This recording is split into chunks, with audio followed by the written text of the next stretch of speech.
Exactly. diversity. When you met Wayne, you called him a kid genius. Yeah. Why? I mean, still to me is that kid genius, because just the work ethic and how he attacked it, and and this was a kid that was probably, when I met him, 3 grades above where he was supposed to be. You know what I'm saying? And when you don't know somebody, you don't get it. You just think like weirdo, and I'm just like, okay. I'm like, wait, how old are you and where you at in school right now? And I'm like, how does that happen? And he was just like, I don't know. He was like, I just see things differently, and it's just really not hard for me. And I'm like, okay, cool. I'm like, but I'm like, maybe you're just a young weirdo or something like. But what was the balance to his life was rap. You know what I'm saying? It's like somebody who going, I don't fit in with my peers because everybody thinks that I think I'm smarter than them. But it came easy to him, like his homework or whatever and all of that, just solving things. And it kind of put him in an uncomfortable place because it was always, okay, I'm this young kid, but, I'm supposed to be in 5th grade, but I'm in 8th grade. And they don't like me because I'm here. Plus, I'm the kid that always put my hand up and answer every question. So he was looking for a balance as well of, how do I fit in society?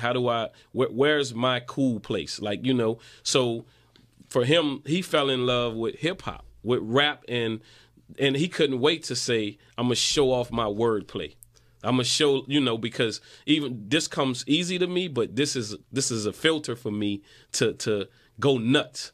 And just the approach of how he took it. Like, if somebody, he was the first one there, last one to leave. And if you didn't have your lyrics together, Wayne always had something. It would be like, hey, you got something for this song? You ain't got nothing? Wayne like, I got something. I already got something. I got a verse, all of that. Like, you know what I'm saying? Or if you left the studio and he felt like your rap was better than his, he was like, I'm going to do mine over. And he'll wait around quietly, like, okay, I'm just going to wait. Then after he was like, hey, Fresh, can I go do my rhyme over? And I'm like, why would you want to? He was like, I don't, they killed me on that. So he was very competitive on, like I said, the first one to be at the studio, the last one to leave, all the time. And it was constant every day. Like, I'm like, dude, you got to go home. You got to I already did my homework. And I'm like, wow. So I can't even argue with you about nothing. Like, because, he figured it out, like, even with his mom. And what was super genius for a long time, Wayne did not curse. That was kind of the deal with his parents, right? Yeah, that was the deal. Like, that was like, he was as 14, long as you 15 could do years it. old. Yeah, it was like, you can do it. And it was kind of like, how do you fit in with this group that's like the streets, the hood? Like, that's what they represent. Raw. And you can't say one raunchy curse word or none of that. But the genius of his verses and where he fit in, it was just like, wow. I'm like, you really don't need to curse. And I think even that was a lesson in hip hop to say, like, you can actually come across super cool without cursing. And he did it for a long, long time. Until Afterworld. Yeah. Right? And I understood it when he did that song. I totally understood it, because it's just when something happens to you and you lose something that's very close to you, that is your feeling. And he lost his father. Yeah, and he lost his father. So where else do you express that? I mean, he could have expressed it in a bad way, or and did something crazy, or put it in your music. So, of course, I agreed with it. I was like, put it in your music. Because I see what, I mean, at that time, I saw a kid drinking and going down the wrong path. So I'm like, I'm going to stop you. Yeah, I'm like, I got to stop you right now. I'm like, why don't you, whatever you doing, I know what you're feeling, but put it in your music. So something had to give. So I'm just like, you know what? I got to let you say it how you feel. And you were talking about that, like, Wayne always did his homework. Like, you were telling a story where, like, you guys would be talking about a type of gun or something like that. Yeah. I don't know what it's called. Seraphina Yeah. gun. He had no idea what it was. He went home and he did research on it. Research on it, came back, and in the rhyme, he's saying everything about, and I'm just like, dude, how do you know that? And he was just like, oh, I looked it up. He was like, I'm not going to say something that I don't know. And I'm just like, wow. I'm like, this crazy. Like he's telling you this gun was manufactured in Germany. And like... So it was just like, okay, you're getting on our nerves. Like, we don't even need to know all of that. How many of them was made, you know, the year it changed, all of that. And we just like, dude, we was just having a conversation. It's crazy. And he's 17 years old, and Missy Elliott said she loved Lil Wayne. Yeah. What did that do to his confidence? Oh, man, like shot it through the roof. Because, I mean, that was everything. It was kind of like me saying that Chic record that I heard, Good Times. That was confirmation to him that he made it. He landed. Because the biggest thing to Wayne was Missy Elliott all the time. Like, he really? was a super Missy Elliott fan. Yeah. Like, you know, all throughout when we started, he was just like, man, Missy. If I ever get a chance to do a song with Missy, or if I ever get a chance to meet Missy. And just for her to say that, that was, you know, in his mind, it was success. It didn't matter nothing about money, no cars, no none of that. Just to get that, you know what I'm saying, from another MC that you thought was great to acknowledge you, that was the world to do. And like, since Wayne was like a workhorse, he kind of lifted up the group, right? Like, everybody like you guys were recording what, 3 songs a day or something like that. Like, because we had to keep up with his pace. You know what I'm saying? The youngest out of everybody. Because it would be like I'm saying, and it would. I'm always recording. So if I got 3 songs, you know, I'm not tripping if y'all do them today. But it used to be like, man, Wayne gonna do them, so we gonna be here. You know, we would finish one song, and he's like, oh, I got the verse for the next song.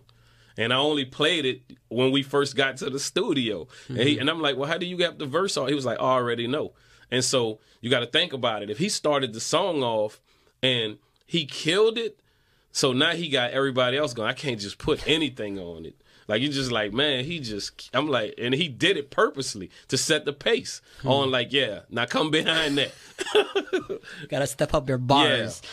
The Carter series, did Wayne have a vision for that before they were all recorded? Like, he was going to record, I don't know how many, like 4 or 5 albums or whatever, like or it was just like one at a time, or no, if you kind of know the story on it, we was in a club, and I think Cash Money was kind of like at a place where we kind of thought the sound was dying down, the whole flashy thing was done or whatever, and we was just like, okay, what's the next evolution of Cash Money? Where, you know, what if I'm like, okay, we've done this to death. I'm like, we pretty much ranged out the whole Big Timers thing or whatever. You were talking about a fish tank in your car. Yeah, I'm like, we ain't got nothing else to talk about. I'm like, so we having this conversation, and I'm telling him, I'm like, you got to do something incredible and something that establishes you as a real MC.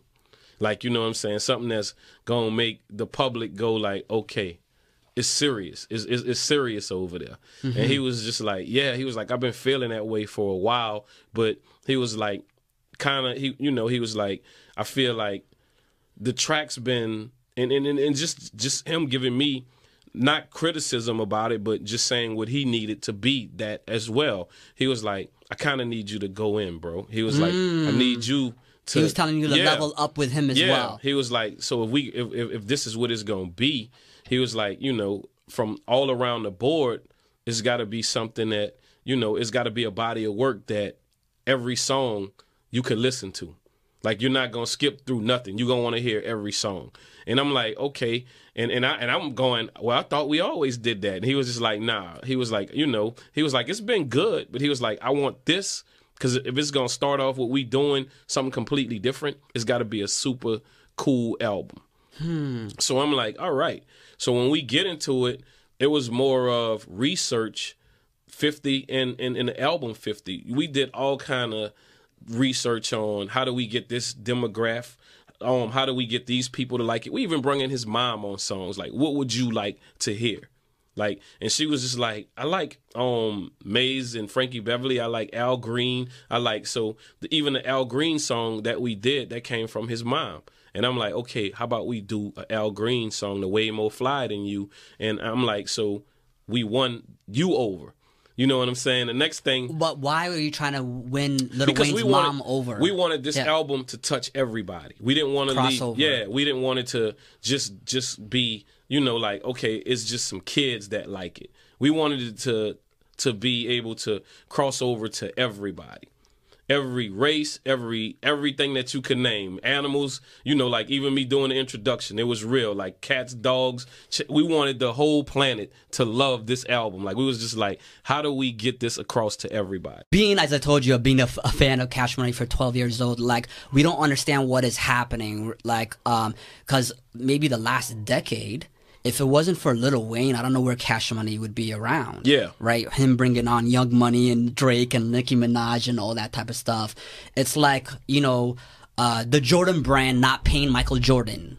Yeah. That doesn't make sense. Like what's going on? Like, why is this happening if Wayne is the guy that's bringing all this success? Because there's more than enough money to go around, right? I think, honestly, dude, it's business. You know, with him is, you know, just like I told you, I think he was just being a homeboy with everybody. Like, you know what I'm saying? How everybody approached this. You think about it, we all grew up together or whatever, and it's going, well, I didn't pick up my pen and, you know, cross no T's and dot no I's. And if I would have did it the right way, you know what I'm saying, from the get-go, we wouldn't be at this problem right now.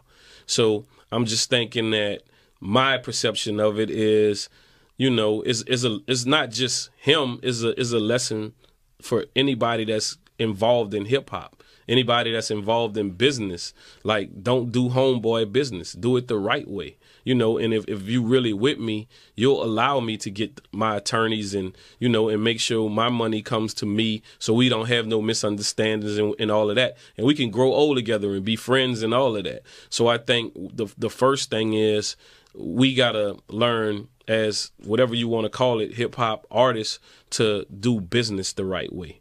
We can't keep doing it on, if I get mad with you, I'm going to diss you, I'm going to curse you out, you shoot me, I shoot you or whatever. Let's just go into it the right way from day one. And all of that can be, I guess, a result. You know, if you can't fix it, then you shouldn't be with that person.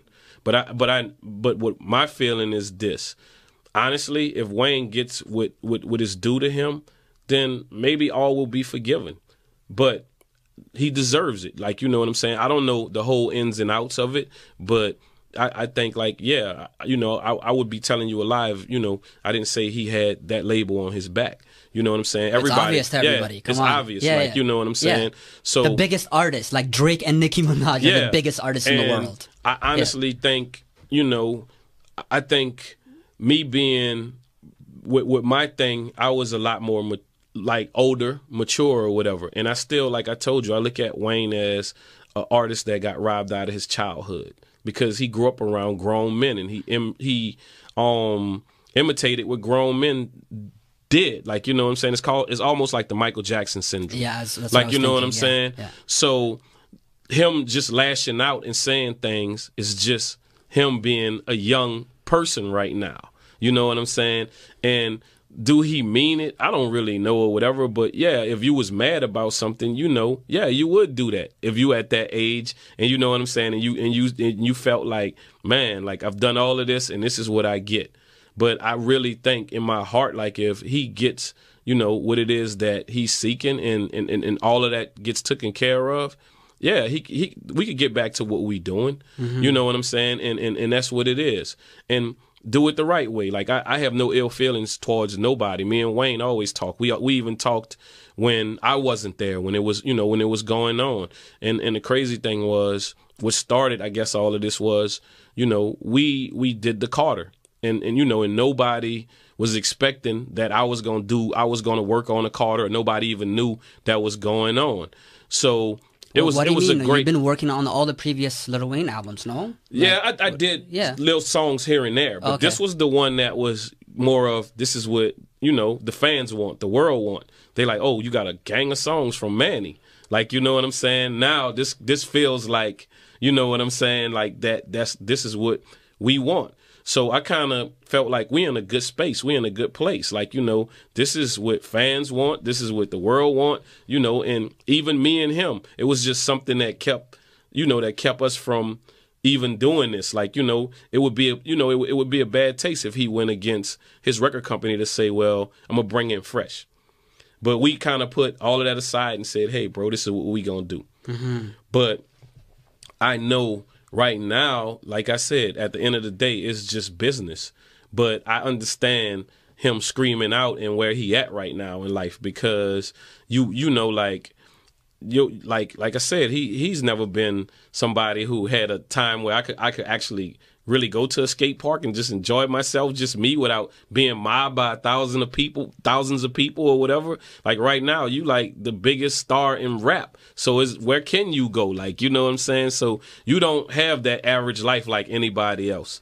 So yeah, you know, your thing's gonna be a little bit different. So, and even me and him talking, I'm just like, you know, I even try to say like, hey, bro, I get your feelings, but handle it with the pen. You know, handle it in a courthouse setting, because sometimes you might say something that you can't take back. And that's both ways. And that's where hip hop is. You know, like a lot of times what screw us up is we might go way too far and make it unrepairable. You know what I'm saying? By all means, get your money. Get your money. You know, but a lot of times it's more of, I don't really have nothing to say about you. I'm going to see you in court. Mm-hmm. So what we can learn from this, what hip-hop can learn from this, is put it on paper, because it actually protects your relationship. Yeah. But nobody ever saw this going to where it's at, in terms of like, nobody foresaw how successful you were going to be, right? Yeah. Like, you didn't think that, I don't know what, Cash Money just sold 500 million records or something like that? I think what Cash Money brung to rap was get your money. We just didn't do the business right, because before Cash Money deal, rappers wasn't thinking about retiring with money, and rappers wasn't getting the kind of money where it's like, okay, dude, you actually own your house and you got like a couple of cars. Like, it was just more of, this is a hobby. Like, ain't nobody really making that kind of money where, okay, you own some property and you actually do have a couple of million in the bank. So I think the gift part was Cash Money actually shined the light on a lot of artists that it is money in this. We letting them rob us of our money.